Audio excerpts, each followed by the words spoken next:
Hello students, welcome to today's class. This is Guru. Hope you're all doing well, right? Okay, today's hot topic is heat. What all we learn in today's class? Let's look at it. What is heat? What is temperature? What is the difference between heat and temperature? How do you measure the temperature? What is the device you use? What are the different scales we use to measure the temperature? What are the effects of heat? What happens with heat, with solid, liquid, gas? We will look at all these things in this class. Let's look at what is heat. What is heat? Heat is a form of energy. We all know it. What type of energy? It's thermal energy, right? And where all we use heat in our daily life? We use in cooking, iron box, and solar water heater, where the water gets heated with sun's heat radiations. We all know this, right? Let's look at more in detail. We already know all the matters are made up of atoms and molecules, right? What they do? They will be in continuous motion, right? Let's take an example. Take a clean glass of water, okay? Put some ink drops. What do you see? The ink spreads, right? Why is it spreading? If you are dropping some ink drops, it should stay stagnant on top of it or just go down, right? But it is spreading in the water. Why? Because the molecules in ink and in water are in continuous motion, making the ink spread across the water. Similarly, when you open the perfume bottle cap, immediately everyone around you in a room can smell it, right? They get the fragrance. Why? The molecules are in continuous movement in air. So that is the reason why we say all the molecules, atoms in the any matter, it is in continuous motion. So what does it explain to us? All the molecules are having some energy, because of which it is in motion. What is that energy? It is kinetic energy. So all the molecules are having kinetic energy, right? Now let us see in molecular level. Take an example. Okay, if you see here, the molecules are in continuous motion, right? So all the molecules has kinetic energy. Okay, each of the molecules has kinetic energy. The total amount of energy of all the molecules in the substance, the total amount of energy, the total kinetic energy of all the molecules in a substance is called heat. So what is heat? The total kinetic energy of all the molecules in a substance is called heat. The SI unit of energy is joule. The SI unit of heat energy is also joule. Okay. Now let's take an example. Okay. Take a glass of water and boil it. What do you see? The molecules are moving faster. Just like this.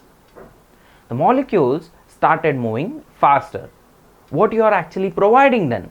You are providing energy to the molecules.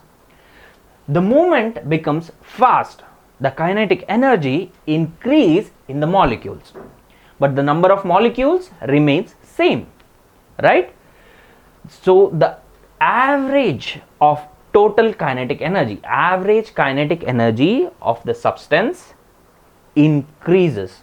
Obviously, total kinetic energy also increases, whereas average kinetic energy of all the molecules in a substance also increases, right?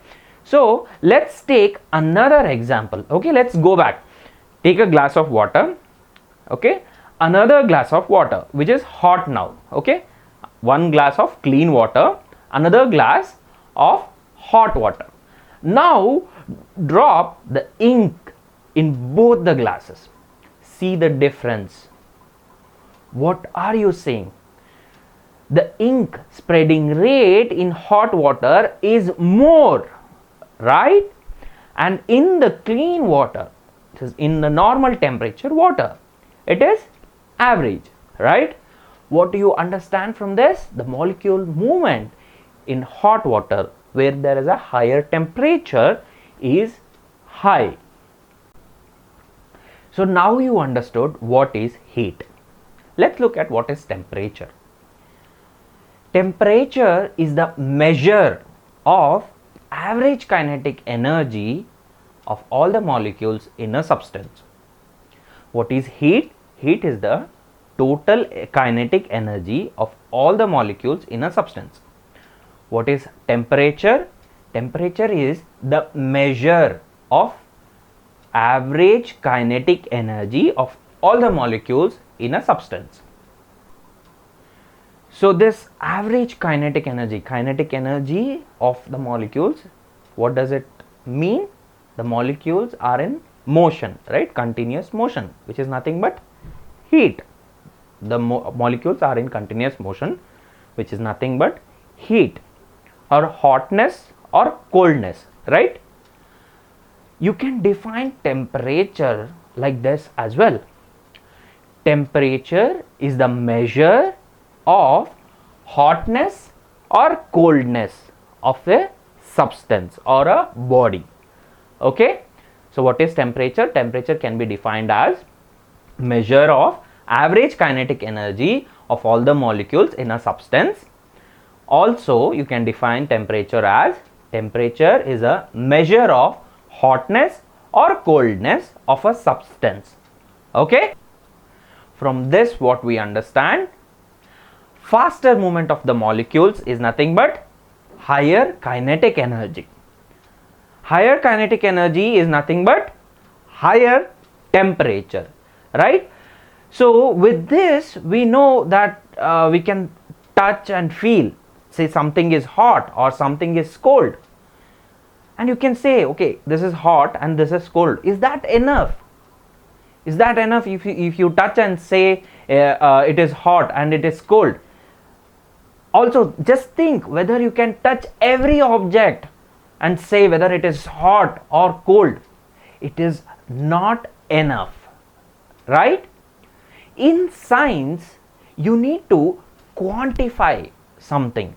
You need to tell how hot or how cold any substance is, right? So how do we do that?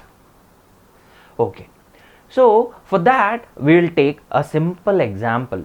Okay, so to understand our sense of touch is not reliable, this example is given. Okay, so let's take 3 beakers. Okay, 3 different beakers, one with ice cold water, the other one with hot water. Take some amount of warm water, don't take too much of hot water. You cannot put your hand inside hot water. Okay, warm water. Okay, it's hotter than the normal water. And take the third container with normal water, normal your drinking water. Just take normal drinking water. Now keep your right hand in the ice cold water and your left hand in the hot water or warm water. Okay, keep it for few minutes.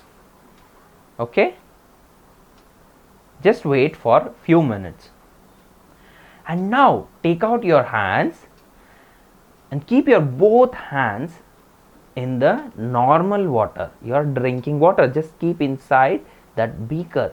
It has to get immersed in the water. Now tell me, what do you feel?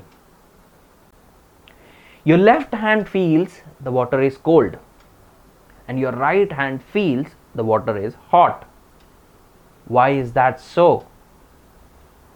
The water is in normal temperature, right? It is a drinking water. but still your left hand feels that water is cold and right hand feels the water is hot. It is because previously your left hand was in hot water. You removed from the hot water and kept in the normal water. The temperature difference your hand felt, that is how you sense the hotness or coldness. It is colder than the previous hot water. That is why your left hand says the water is cold.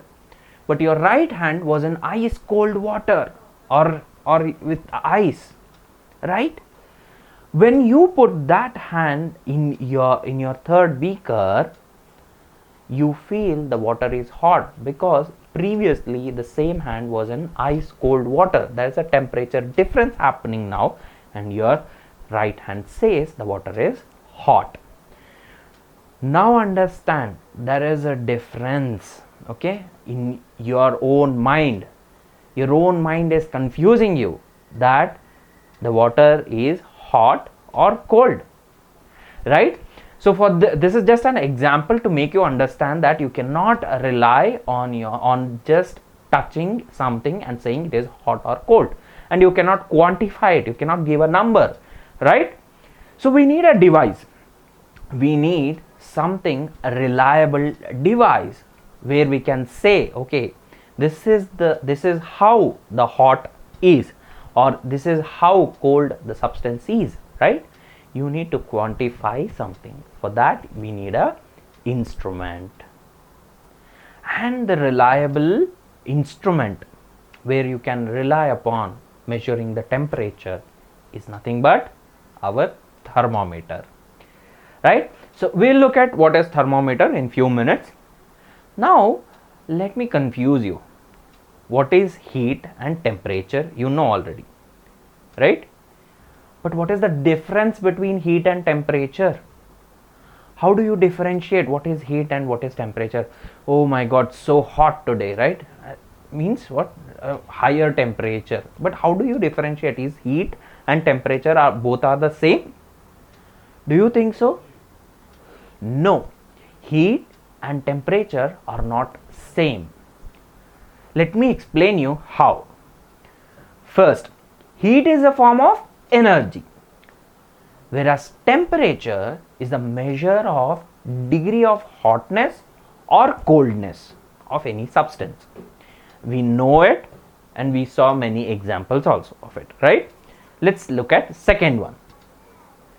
Heat depends on number of particles, speed of the particles, and the mass of the object, whereas temperature does not depend on mass of the object. What we understood from this? Okay, let me take an example and explain you. Let's take an example of small cup and a big jar. Okay, boil them.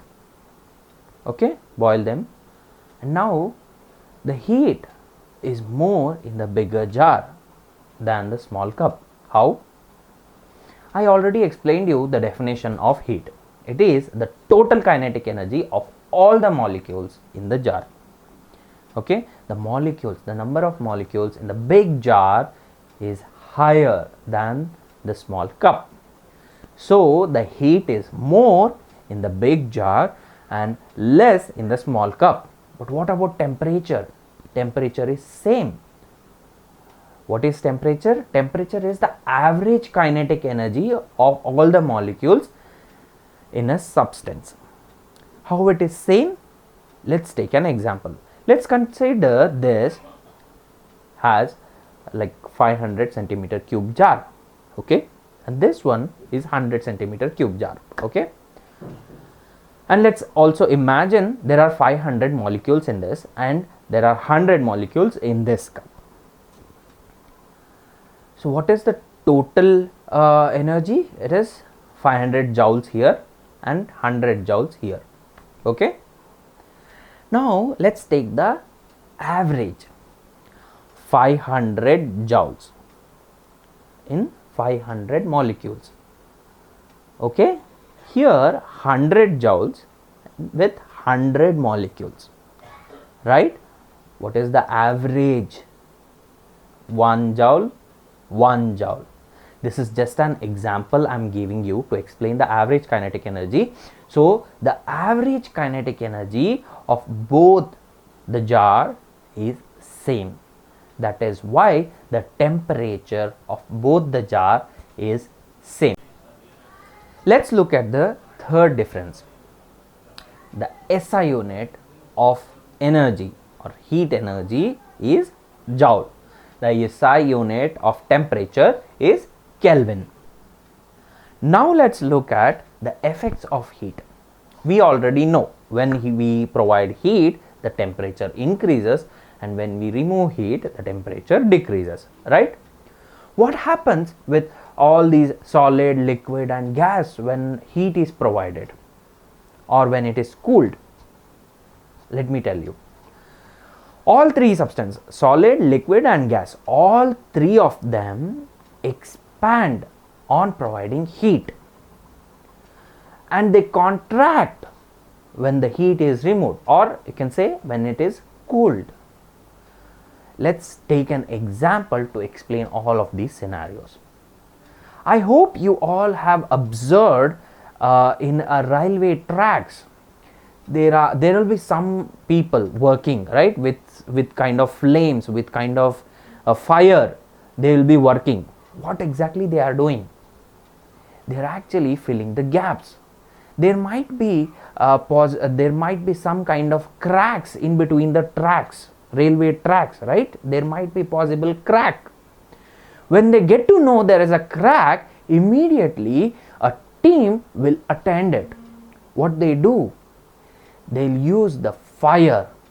Okay, they'll use the fire. What it does? Heat, providing heat to the track. Okay, they'll use the fire. As soon as it heats up, the solid heats up, it expands. As soon as it expands, it closes the gap. Once the gap is closed, they cool it down. And once it is cooled, the gap is filled, but there is some disturbance, some kind of a U shape in the track. What is it? It contracted. That is why we say solid expand on heating and contract when it is cooled down. Let's look at liquid. Let me give you a good example for liquid. Take this temperature checking instrument, thermometer, right? Thermometer is the one which you use to check the temperature of your body. As soon as you keep it in your mouth, the liquid inside it raises to some extent. Why is it raising? It's a liquid, right? Why is it raising? And you must be able to see it is not emptying the bulb. It is not taking the liquid above and empty in the below, right? It is actually expanding. Liquid is expanding. Okay, this is the example of liquid expanding on heat. Once you are done with your job, you just jerk it and the liquid goes down, right? So you also know now liquid does expand on providing heat, okay, and contract on cooling it. Now let's see what happens in gas. You might have already know the steam engine and the petrol engines in your car, in your bikes, right? How exactly it is happening? Yes, it is because of gas expanding on heat. On burning of charcoal in steam engine, like trains in steam engine, the heat is generated and the steam will push the pistons. That is how the gas expand and piston moves and it makes the motion, right? In your vehicles, the petrol and the oxygen mix together to cause a firing and it generates the steam. The gas expands. Immediately the piston moves. Once the piston moves ahead, there is a small gap where the steam releases. Okay, once the steam is released, the piston comes back to its original position. Again, the same process is repeated and the steam is produced, and steam pushes the piston, it goes forward, and again steam is released and it comes back. This motion of a piston is happening because of steam. So now you understand, steam, that is gas, also expands on heating and contracts on cooling. Okay? So in which state the expansion is higher? Obviously in gaseous state. Let me tell you how. In the first example, solid example, you see there is a high amount of heat energy required to free up the solid molecules, right? You require a gas, right, fire gas, which is at a higher temperature, okay, to melt that iron rods. Okay, you need a higher heat energy, more heat energy. And in liquid, it also does require high heat energy. It depends on the liquid we use. In gas, gas is having a free molecules, right? We all know it. Gas molecules are very much free considering to liquid and solid. When the heat is provided, it has more space to run around. So the expansion is more in the gaseous state. That is the reason why the gas is the main reason, and it is used for vehicles in the moment. We cannot use solid or liquid water to make the piston movement, right? We cannot use water and make the piston movement. It is the gas which is doing. Obviously we are filling the petrol, but when the petrol burns, the gas is released with the oxygen and makes the steam to push the piston, right? So gas expand at a higher rate than solid and liquid. Now let's look at other example. Heat also changes the state. What do you mean by this? Heat does changes the state? Means when you provide heat, solid turns into liquid, and liquid turns into gas, or gas turns into solid or liquid. So heat changes the state. Let's look at with an example. Okay, take a beaker full of ice cubes. Okay, now heat it. What you see, gradually the ice is melting to become liquid or water, right? Water is liquid. And if you continue the heating, the water starts boiling, and after that you will be seeing the vapors coming out of the beaker. What is it? Gaseous state. If you keep it like this for some more time, all the water goes off and the vapor will be evaporated. What happens on cooling? Let's say when you boil the water, just cover the lid. Okay, the smoke, right, the gas particles, after some time when you remove the heat, it condense and become water particles on all the surface of your lid, right? What is it? Liquid. Gas turns into liquid. Now freeze that water. Okay, you are providing more cool, right, more coolness to the water. What it happens? It converts to ice. Ice is a solid substance, right? So what we understood from this is, on heat, the substance can change its state from gas to liquid, liquid to solid, or vice versa. I hope you understood this, right? Okay. Now let's take another example. In the test tube, take a pinch of potassium permanganate and heat it. Now take a piece of wood or a glass which is preheated, which means it should be glowing. Okay, now put inside the test tube. What you observe? The observation is the glowing of the wood or glass is more with potassium permanganate when heated. What we conclude from this? It shows heat can also bring chemical change with the substances. Okay? Okay. There are other examples of solids expanding on heating. If you pour hot water to a glass, a boiling hot water to a glass, immediately there will be a cracks and eventually the glass breaks. Why is it happening? When you pour boiling hot water into the glass cup, the inner surface expands whereas the outer surface doesn't, which result into cracks in the glass and eventually it breaks down. Whenever you get an opportunity to visit industries or factories, you observe there are metal pipes which has loops, right? Loops at specific intervals. Why is it so? Let me explain you. If there is a pipe, metal pipe, and the hot liquid is flowing inside it, obviously the metal pipe expands. When there is no hot liquid or water, it contracts.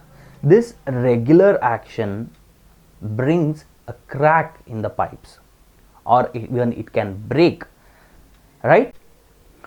For this reason, metal pipes are made in loop structure at regular intervals. Because on passing hot liquid into the metal pipe which is in loop structure, obviously it expand and contract, but here the structure is different. The loop expands and contract, but the metal pipe doesn't break. That is the reason why they form loop structure in the metal pipes in industries or factories. In our electric iron box, we use bimetallic strip just as shown here to heat up the iron box to some extent. Up to some degree, the iron box get heated up. After that, it breaks. That means the heat will be static. Okay, it doesn't go beyond the temperature which can be hazardous. Here is some strange behavior of heat with water. What is the strange behavior? Let's see. Okay, on heating water, it expands, right?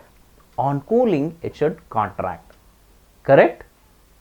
But let me tell you, when you cool water more from 4 degrees Celsius, it actually expands to freeze till 0 degrees Celsius. From 4 degrees Celsius, if you cool the water, it will expand up to 0 degrees Celsius to freeze. Also, the water does expand on heating at 4 degrees Celsius. So what is the strange behavior here? Water expand on both cooling or heating at 4 degrees Celsius. This property of water between 4 degree to 0 degree is called anomalous expansion of water.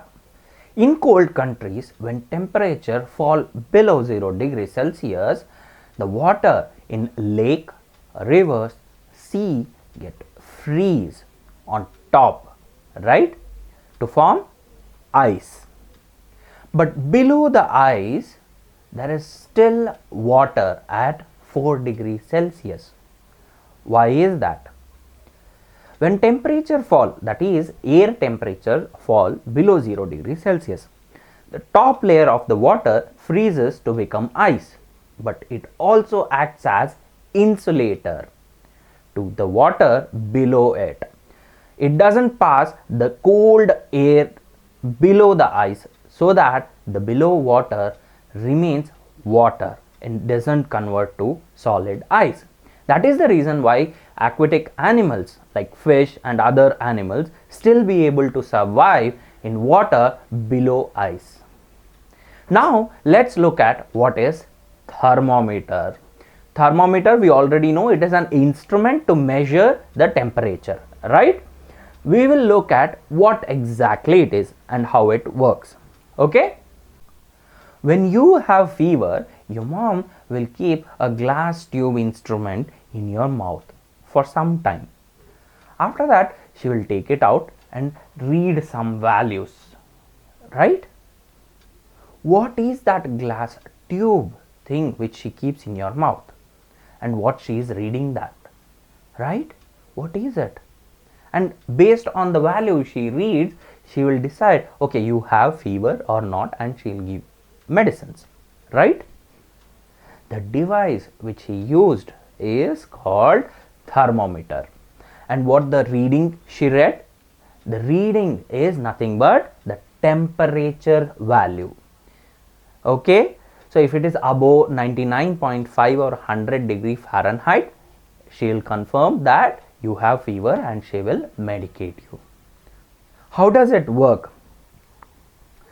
There is a small amount of liquid in the bottom part of the thermometer, okay, which is called bulb. When heat is provided, liquid expands. Where is the heat comes from? It's from our body. When she keeps thermometer in your mouth, the body heat, it takes the body heat and the liquid expands uniformly. With the help of scale, we will be able to measure what is the temperature of the body. This thermometer is made up of a capillary tube, right? At the bottom of the thermometer, there is a small bulb which contains a liquid, which is mercury in this case, and also a small contraction, right, which prevents from the liquid falling below. That means, imagine she is measuring, your mom is measuring the temperature of your body, right? Once she measures the temperature and take it out, the outer atmosphere has lesser temperature than your body. Immediately the liquid should fall below, right? It is not falling below. Why? Because of this constriction. The liquid will be there at some point, and when you give a jerk, immediately the liquid fall below. Now you understood how thermometer work and what we call this thermometer as, which is measuring to measure the body temperature. We call it as clinical thermometer. There are other type of thermometers, laboratory thermometers, where we will be measuring some high temperature value and also low temperature values, right? Where we cannot use the clinical thermometer and we cannot use mercury also. Why? It has a definite value of melting point and boiling point, which varies with liquids. So in laboratory, we use laboratory thermometers where we are using a liquid alcohol as a liquid. When you measure the temperature, you have to keep the thermometer straight, and the scale of the thermometer is at very high and very low scale also. That means you will be able to measure lower value as well as higher value. Okay, so which is called as laboratory thermometer, which is even larger in length compared to clinical thermometers. And nowadays we have different kind of thermometers to measure temperature of even of our body, which is called digital thermometer. Even we use temperature gun to measure the temperature in industries also, where you can measure the temperature from little far distance. You cannot touch and say whether it is hot or not, right? So we use thermometers. We have different kinds of thermometer like clinical thermometer, laboratory thermometer, and digital thermometers. Okay, digital thermometer and also digital thermometer with gun like shape. Okay, now let's see what are the precautions we must take while using clinical thermometer.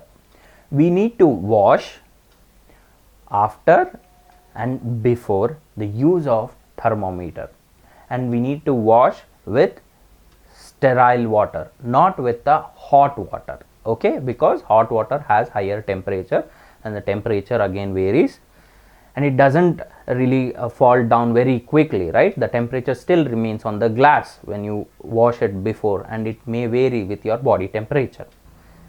Second, just give a jerk before you use the thermometer and make sure the level of the mercury is at 35 degrees centigrade or Celsius. While reading the thermometer, keep the liquid level straight to your eyesight.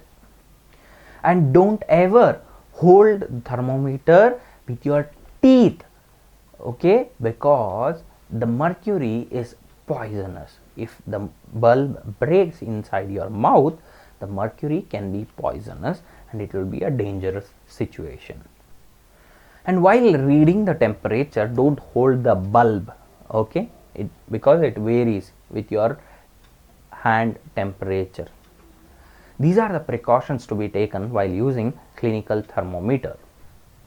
Now let's look at what are the different scale we use to measure the temperature. What do you mean by scale? Let's take an example of measuring height, right? If you want to measure some small object's length, you measure it in centimeter, right? If you want to measure a little bigger substance, you measure it in inches or even feet, right? What are these centimeter, inches, feet? These are nothing but different scale of measure of height or distance, right? So similarly, exactly the same way, we measure temperature in different scales. What are the three commonly used different temperature scales? One is Celsius, second Fahrenheit, third one is Kelvin. We generally measure temperature with Celsius, which can be denoted as degree C, right? We also measure temperature with degree Fahrenheit, denoted as degree F. And the SI unit of temperature is Kelvin. Let me give you a brief explanation about this evolution of measuring temperature. Okay, back then, we don't even know from when, okay, people were still making breads, they were still making artifacts, right, glass artifacts and all, right, where the temperature, where the heat is the important thing. But still they were able to make it. How they were able to measure the temperature? Okay, it's 100 degree, now we have to remove it. Okay, it is 200 degrees Celsius, now it will melt now. Okay, it is 2000 degree, now iron will melt. How would they know? They were using their sense of vision. They will be heating the objects, glass. They will look at the color of the objects changing.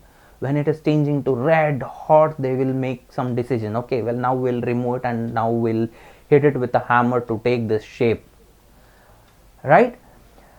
Till 1700s, people were following similarly different kind of methods to measure the temperature. In 1700s, the scientists named Fahrenheit and Celsius.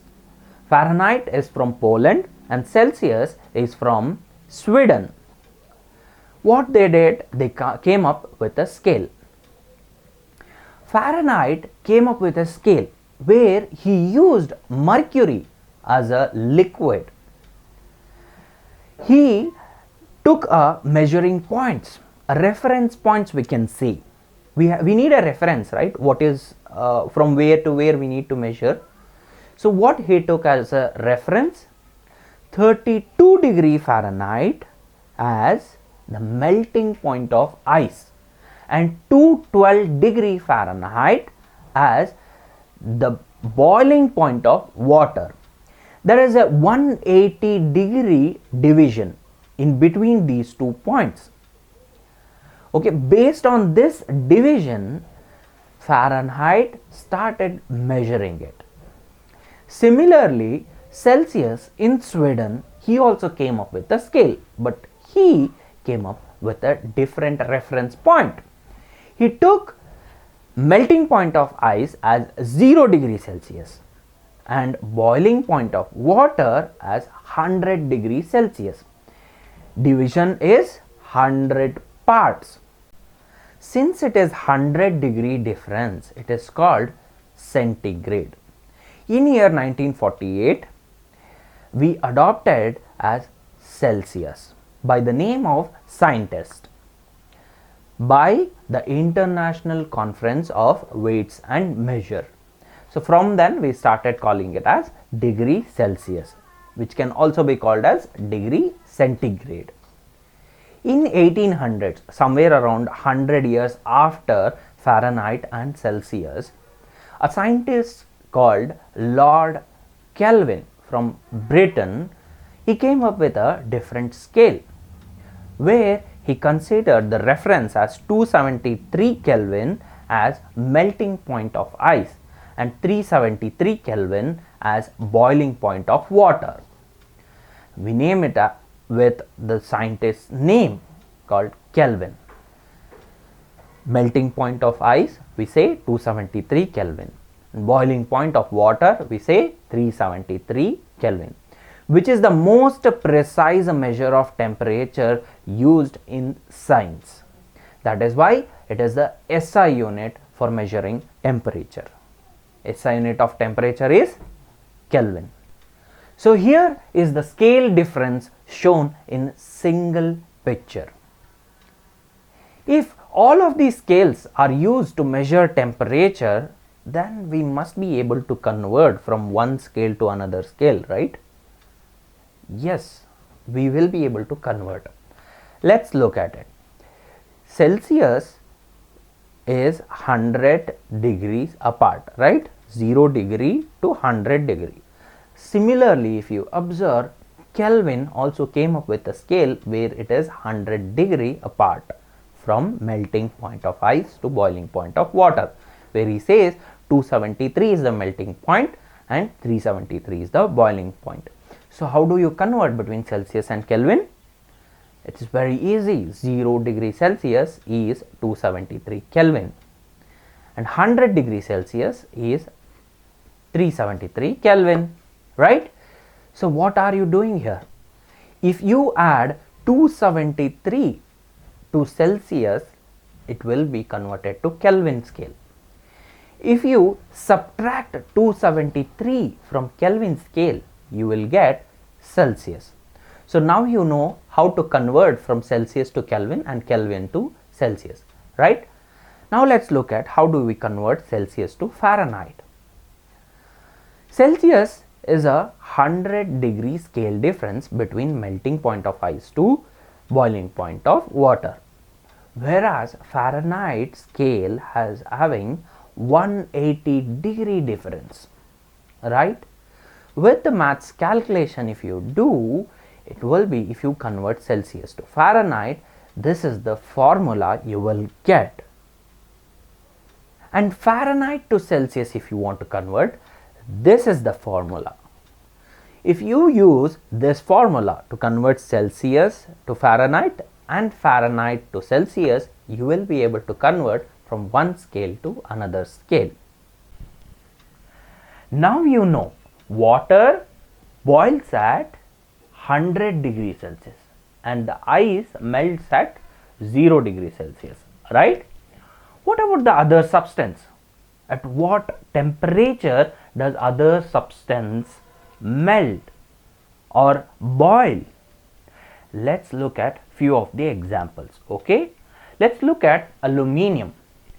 Aluminium melts at 657 degrees Celsius and boils at 2327 degrees Celsius. Copper melts at 1083 degrees Celsius and boils at 2595 degrees Celsius. If you observe, the boiling point and melting point of these two metals are very high, right? And also they don't react with water. There is no chemical reaction happening, right? That is the reason why we use aluminium, copper with a tin to prepare utensils. Gold melts at 1063 degrees Celsius and boils at 2000 degrees Celsius. Gold metal has also having higher boiling point and melting point, but still we don't use for cooking, right, as a utensil. It's an exception. Some people does use it.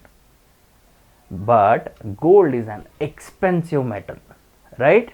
That is why we don't use it for utensils, but we does use it as an ornaments. Now let's look at mercury.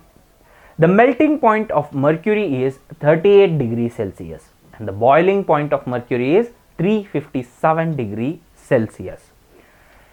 We know what we use in thermometers, we use mercury, right? Why? In normal temperature, mercury is in liquid state, right? It melts at minus 38.8 degrees Celsius. That is, even in the cold temperature, right? It is already melted and we have in liquid state. As the temperature increases, liquid expands and at 357 degrees Celsius, the liquid mercury starts boiling. Okay, that is the reason why we use mercury as a measuring liquid in thermometers. Now let's look at nitrogen and oxygen. What is the melting point and boiling point of nitrogen and oxygen? Let's look at it. Nitrogen melts at 210 degrees Celsius. Sorry, minus 210 degree Celsius. That is, at very cold temperature itself, it is already melted and it boils at minus 196 degree centigrade or Celsius. That is the reason why nitrogen is in gaseous state in normal temperature.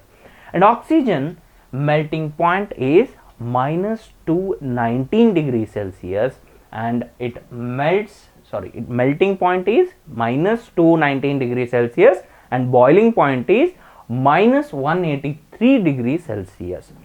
That is the reason why oxygen is also in gaseous state in normal temperature. Okay, so now we understood different substance, right? Different substance melting point and boiling point. Okay, this is the end of the class. We will look at what all we learned in today's class. Okay, what we learned? We learned what is heat, what is temperature, what are the difference between heat and temperature, what are the effects of heat, how do you measure the temperature, what is the instrument we use, we know it now, it is thermometer. And what are the different types of thermometer? Clinical thermometer, laboratory thermometer, digital thermometer, right? And what are the effects of heat on solid, liquid, gas? What happens to these items? They expand and contract. We know it now, right? And what are the scale we use to measure the temperature? Celsius, Fahrenheit, Kelvin, all these three are different scales, right? We know it now. And what is the melting point and boiling point of water? We know it. Melting point of ice is 0 degrees Celsius and boiling point of water is 100 degrees Celsius, which is taken as a reference for all the thermometers. Okay, and what is the melting point and boiling point of different substance like metals, non-metals, gas? What we have? Oxygen, nitrogen, copper, aluminum. We know it now, right? So these are the things we learned in today's class. Thank you, students. Let's meet again in our next class. Thank you. Good day.